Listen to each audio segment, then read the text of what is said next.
Neste lugar, vários profissionais foram capacitados para estarem nestes lugares.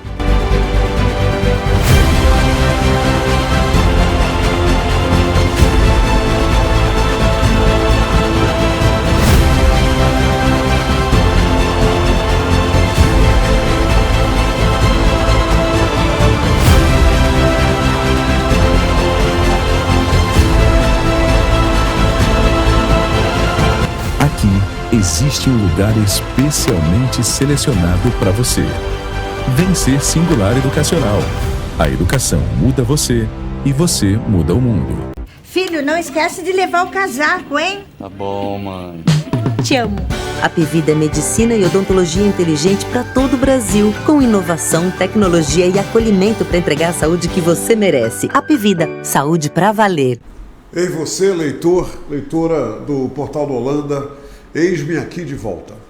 E eu estou muito feliz porque você está aí. Eu sei que você, eu não estou te vendo. Você está me vendo, eu não estou te vendo. Mas eu sei que você está aí. E isso realmente me motiva a fazer um trabalho que eu espero no final você possa dizer: ele conseguiu colher do seu ilustre convidado aquilo que eu queria saber. Essa é a minha missão hoje, nesta segunda-feira. E uma coisa importante para mim é que segunda-feira é o meu dia favorito. O segundo dia favorito para mim é a sexta-feira. Mas a segunda, profissionalmente falando, é importante pelo seguinte: é quando eu começo tudo, eu recomeço tudo outra vez. É quando eu acordo dizendo para mim mesmo: puxa vida, mais uma semana de vida que eu vou enfrentar, que eu vou trilhar. E eu fico muito feliz só imaginar nas pessoas que durante essa semana, por causa da minha profissão, eu vou conhecer, eu vou conversar, coisa que eu levei tantos anos para fazer. Isso me entusiasma, isso me deixa muito alegre, porque realmente a minha vida é uma caixinha de boas surpresas. Algumas não tanto, mas a sua também é, se você pensar bem. E hoje a grande surpresa do meu dia, olha ele aqui ao meu lado, uma personalidade, uma figura ímpar da sociedade amazonense. E detalhe, ele é um advogado. Ele é advogado e faz parte da equipe multidisciplinar do PAN da Codajás, um lugar tão importante, um centro de excelência tão importante em Manaus, que 2.000 atendimentos por dia justificam toda essa importância. Ele vem conversar com a gente, mas antes eu quero dizer para vocês que o doutor Denison Melo de Aguiar, ele tem um currículo aqui tão intenso, tão rico, que ele falou: Humberto, não precisa ler tudo não, tá? Eu falei: não, peraí, eu vou escolher o que eu vou dizer então. O doutor Denison, ele é graduado em Direito pela Universidade da Amazônia, lá em Belém do Pará, e ele é advogado, mestre em Direito Ambiental pelo programa de pós-graduação em Direito Ambiental da Universidade do Estado do Amazonas. Também é professor da Universidade do Estado do Amazonas. Eu quero escolher aqui, no meio de tantas informações belíssimas que me dá o seu currículo, que ele também é co-coordenador do programa da Rede de Ensino, Pesquisa, Extensão e Assistência de Combate à Lesbofobia, à Homofobia, à Bifobia e Transfobia, LGBTE-fobia+. Outras fobias e assédios pela cultura de paz e pelo respeito à pessoa humana da Universidade do Estado do Amazonas, a Propaz UEA. Isso é só um tiquinho do ticão que ele mandou para mim, entenderam? Agora, tudo mais sobre ele, quem vai falar é ele mesmo, que está aqui comigo, Dr. Denison. Muito obrigado por ter vindo aqui, alegria recebê-lo. Esperei 70 anos para te conhecer, está valendo a pena até agora. Sim, obrigado por me chamar aqui hoje. Eu queria que seja um momento para compartilharmos, em especial, o que a UEA estava fazendo juntamente com o PAN Codajás, quando nós falamos de direito a acesso à saúde da população LGBTQIA+, de Manaus, e em especial o trans, né? Porque quando nós falamos do processo transexualizador, nós estamos falando de seguir uma legislação que vai determinar como é que o serviço público, o SUS, deve encaminhar-se para ter a habilitação no ambulatório e a habilitação no hospital, tanto para o atendimento ambulatorial, trans, ou então LGBTQIA+, como também no processo transexualizador, ou seja, nas operações, sejam plásticas, sejam do processo transexualizador.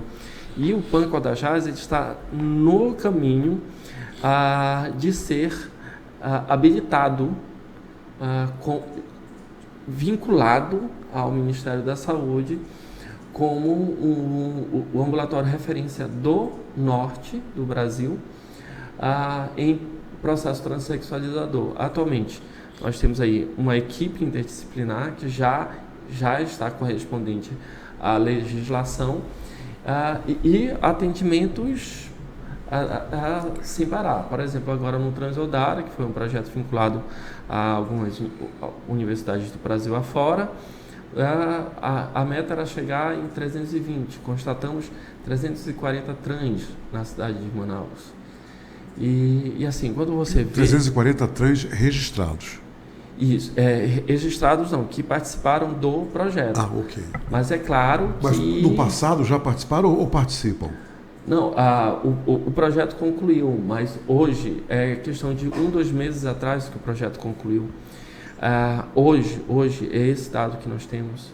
E aí nós temos uma sócio-diversidade muito grande de trans, né? Pessoas que já estão no doutorado, no mestrado, sim, claro. Segundo grau incompleto, uma parcela de profissionais do sexo, porque tem uma aderência muito... Manaus é uma cidade que tem uma aderência relacionada aos profissionais trans do sexo. Tanto prova que eu, como advogado, já vi vários divórcios no sentido da mulher descobrir que o caso do marido não era uma outra mulher, mas era um trans. Então, Entendo. Eu já fiz incontáveis casos, a ponto de falar assim, quando chega um caso para mim falarem para mim um caso assim, eu falar, é normal, é assim mesmo, acontece muito. Doutor Denis, vamos fazer um pequeno esclarecimento aqui, tá? Para a gente seguir essa viagem tranquilo, totalmente baseado no conhecimento. Um homem trans é uma mulher com pênis. E uma mulher trans é um homem com vagina. É certo isso? Eu acho que o correto seria falar o seguinte. Ok. O homem trans é um homem que, psicologicamente falando, socialmente falando, está em um corpo de uma mulher feminino. Eu não poderia falar que é o corpo de uma mulher, porque não é mulher, é um homem. É um homem. Então, é um homem. Ok, eu vou só insistir aqui. Eu quero que todo mundo entenda, porque isso é um assunto novo, é um assunto sério, um assunto delicado. Sim. Quer dizer, uma mulher, eu quero só que o senhor defina, eu estou falando assim de uma maneira bem popular, bem direta. Tranquilo. Olha como eu defini. A mulher trans é um homem com vagina. O homem trans é uma mulher com pênis. Assim, pronto, agora troque isso em miúdos para a gente entender. De uma maneira popular, nós poderíamos falar, olha, esse conceito, mas se nós fôssemos trabalhar em um conceito, o princípio da dignidade da pessoa humana trans, nós iríamos falar o seguinte, é um homem que nasceu em um corpo masculino e não no corpo de um homem. Porque... Pera lá, doutor, olha o que o senhor disse. É um homem que nasceu num corpo masculino e não num corpo de um homem. Vou ser mais específico. Ok. É um homem que nasceu... vamos falar da mulher trans. A mulher trans é uma mulher que nasceu em um corpo de macho, do masculino macho, no sentido do gênero masculino, mas que não se identifica. Tem umas pesquisas... Então é uma mulher com pênis. Falando do corpo. Ok. Assim, de uma maneira bastante simplificada, assim, mas tem umas complexidades bem mais grandes, bem maiores aí. Ok, eu só quero que as pessoas entendam e não fiquem... Né? E o projeto... Não, imagine um nu. o nu que nós esperamos é o seguinte: se for um homem, um peito peludo e o pênis. Sim. Né? Se for uma mulher, seios e a vagina. Só que, por exemplo, naturalmente nasce o intersexo. O intersexo nasceu naturalmente, não fez operação, não fez nada. Ok. E pode ter, aparentemente, ser uma vagina para quem olha de longe, mas quando você chega perto tem um micropênis, não tem útero e tem os testículos no lugar dos úteros.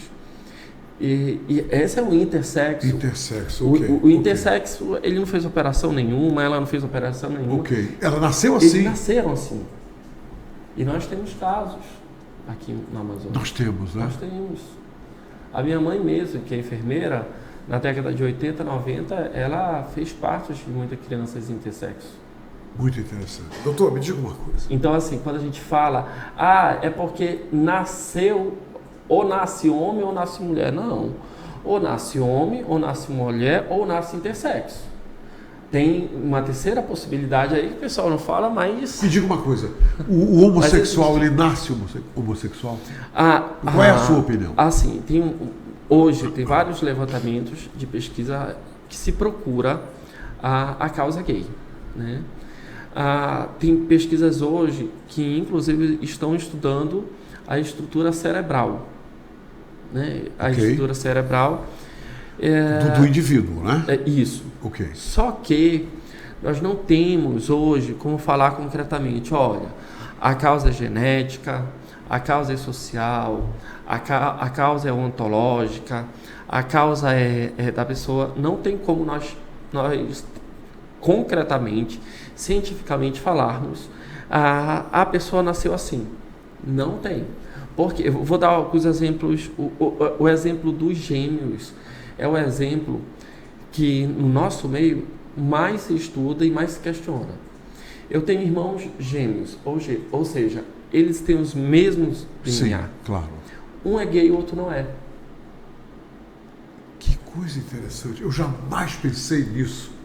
Comecei a pensar agora. Quer dizer, os irmãos gêmeos podem nascer, um é hétero e o outro é gay. Isso aí é totalmente possível. E eles têm o mesmo DNA. Foram as pesquisas com os gêmeos que começaram a se falar, olha, a causa não é biológica, a causa não é genética, ou possa vencer, mas concretamente o que nós temos mais hoje são as causas sociais. Né? Por exemplo, eu sou gay. Por que eu sou gay? Não sei. Eu me reconheci gay. Mas como foi que o senhor se reconheceu gay? Um belo dia, é uma epifania? Não é isso? Eu tinha 15, 16 anos e eu olhava para os homens e eu sentia algo que eu não sabia o que era. Interessante. Porque na minha escola eu tinha educação sexual. Quer dizer, você não olhava da mesma forma para as meninas? Não. Mas eu não sabia o que era aquele sentimento. Claro. Por quê? Porque na minha escola a gente não estudava o que era ser homossexual. Eu saio do meu colegial sem saber o que era gay. Eu não sabia o que era gay. Eu vim saber o que era gay no segundo ano da minha universidade de Direito. Mas, doutor, você se questionava? Você sentia que tinha algo diferente em você? Também não? Não, porque eu queria ser padre. Então, para mim, era muito normal eu não ter aquelas libidos, aquelas... Claro. Então, assim, no meu caso, eu vim efetivamente perceber que eu era gay já no final da faculdade e assim, era algo tão incipiente que eu nem valorizava isso. Então, surgimento de uma paixão, porque tem aquela história de, por exemplo, eu olho, muitas vezes aconteceu na minha vida, eu encontrei uma mulher que mexeu comigo, eu não parei de pensar nela. Isso aconteceu com você também? Aconteceu logo depois que eu saí do seminário. Eu saio da faculdade, entro no seminário, saio do seminário e quando eu saio, eu estava conversando com alguns amigos sobre a questão de homossexualidade, sobre autorreconhecimento e teve um cara que acabou sendo meu primeiro namorado que ele falou, eu falava, 2 gays não têm a capacidade de se amar como um casal hétero. Aí ele falou, não, Isso tá é uma errado. teoria sua, era uma teoria sua. Aí eu peguei, ele falou, não, você está errado, eu vou te provar o contrário. E realmente, foram 1 ano e 7 meses de namoro, ele teve que ir embora para Roma, não fui com ele, né? Mas ele me ensinou que Mas a revelação sua foi através dessa paixão? Foi. Isso aí foi o quê? O carimbou, eu sou gay, pá! Foi isso, doutor? Foi. Doutor, me diga uma coisa. Vamos voltar lá para o pano da Cordajás. Interessante o que nós falamos agora. Muito esclarecedor. Me diga uma coisa. Qual é a diferença? Quais são os entraves? E o senhor poderia nos contar algum caso de situações que se tornaram humilhantes para as pessoas, envolvendo a questão nome social e o nome civil?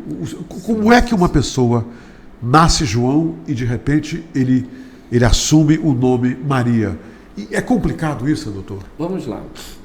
O caso que eu acompanhei, e aí eu não pude ser advogado, eu só acompanhei de longe, foi o caso de uma mulher trans.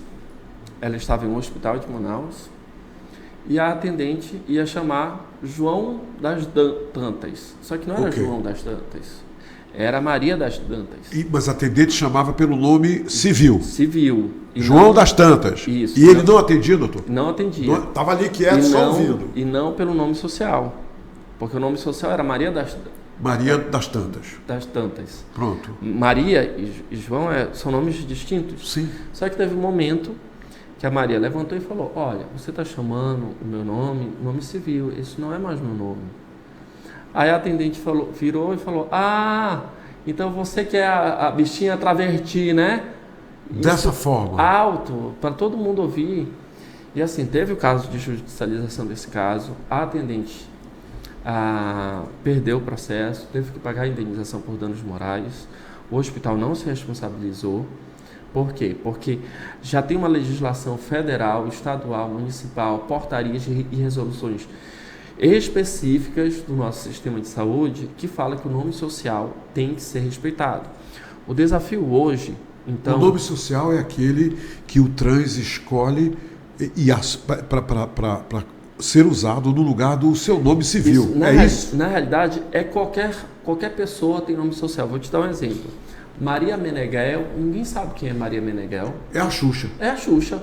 Qual o nome social da Maria Meneghel? Xuxa. É nome. É o apelido dela que se torna o nome social. Entendi. Didi. Quem é o Didi? Ele tem um nome civil. Sim. Mas o nome social dele é Didi. É a mesma coisa. A questão.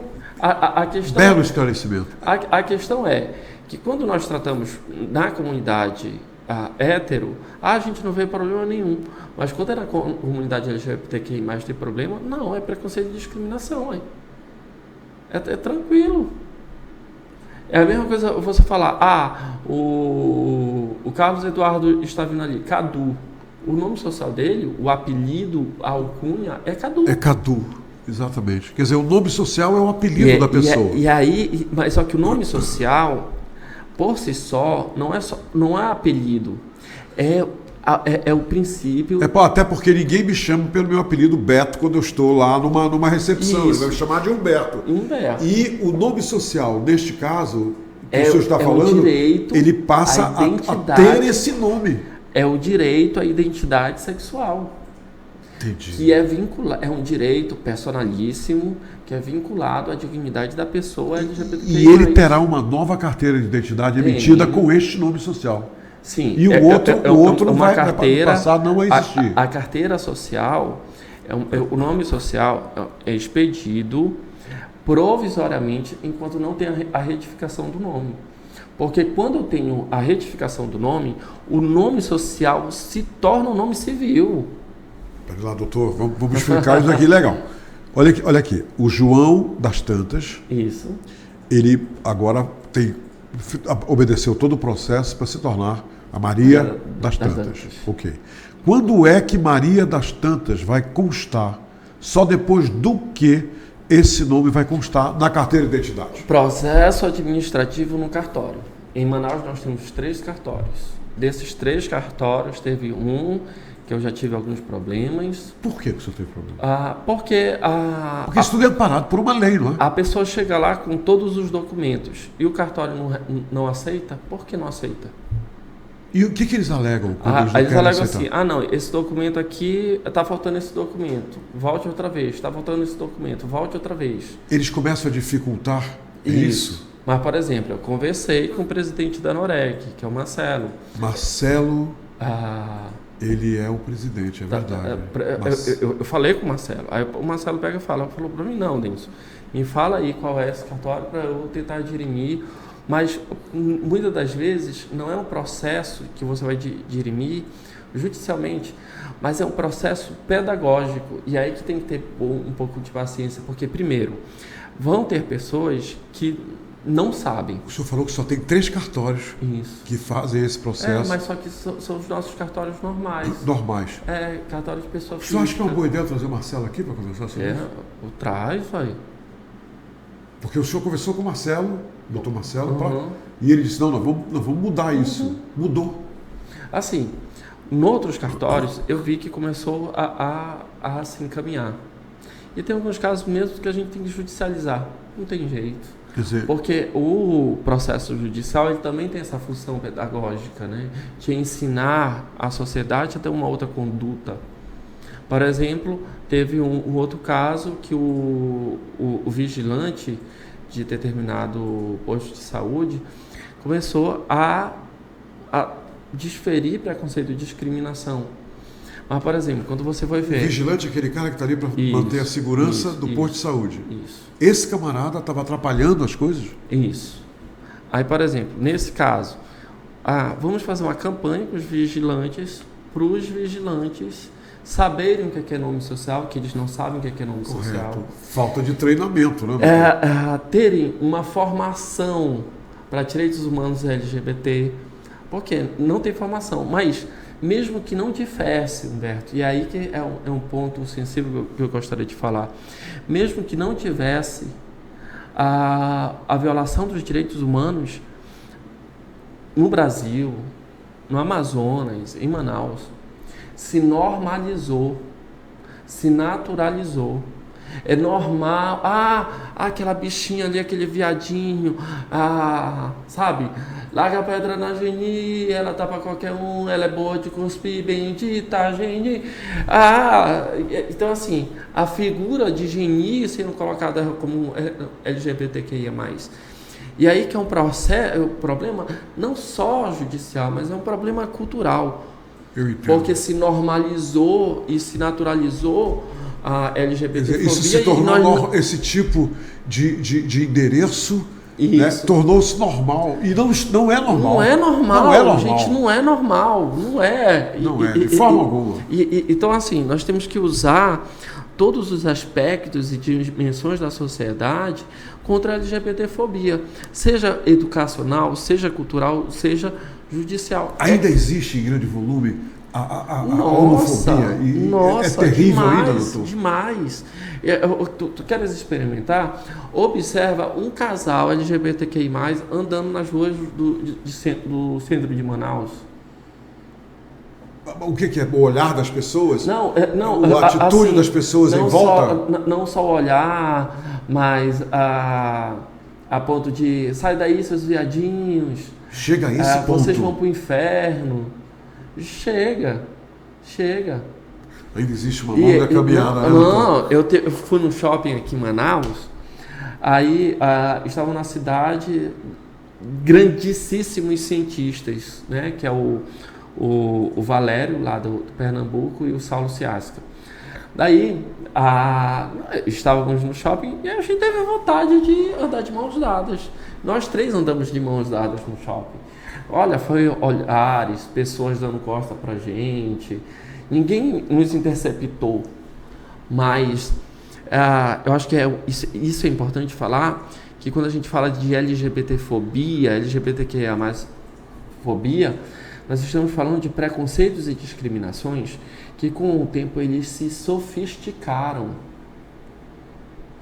Sabe, eles se tornaram mais sutis. Ninguém está falando, seu viadinho, isso aqui, não.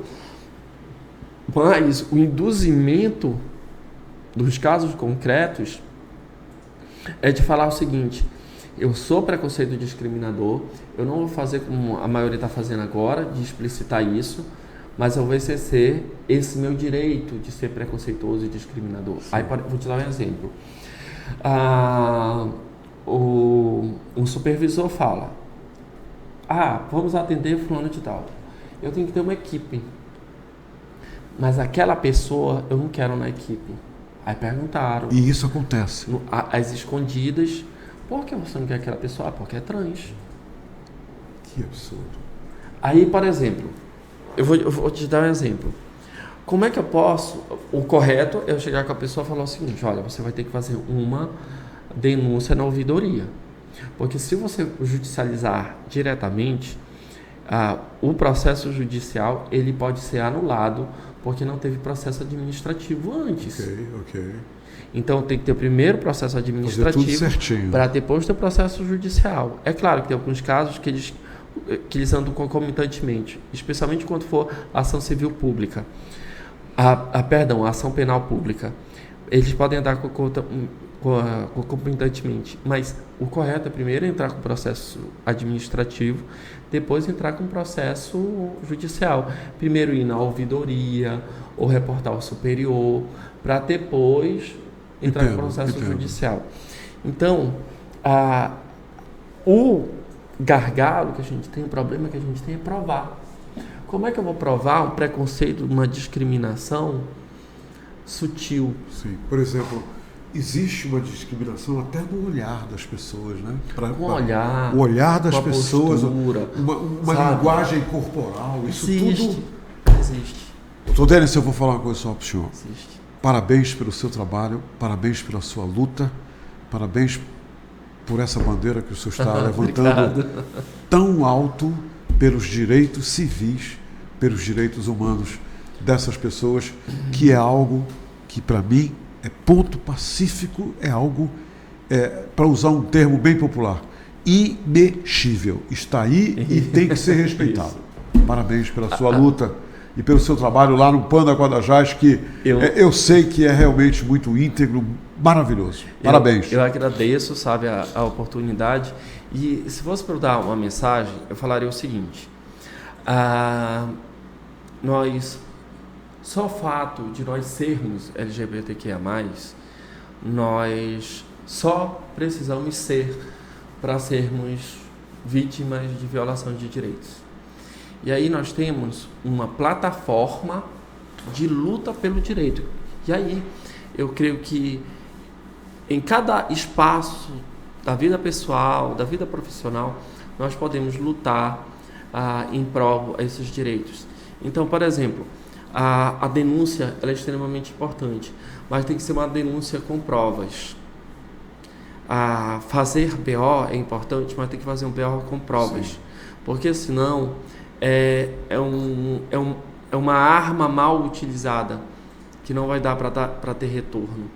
E hoje muitos advogados, nós temos aí vários advogados que eles defendem a causa, mas também nós temos vários advogados que não defendem a causa.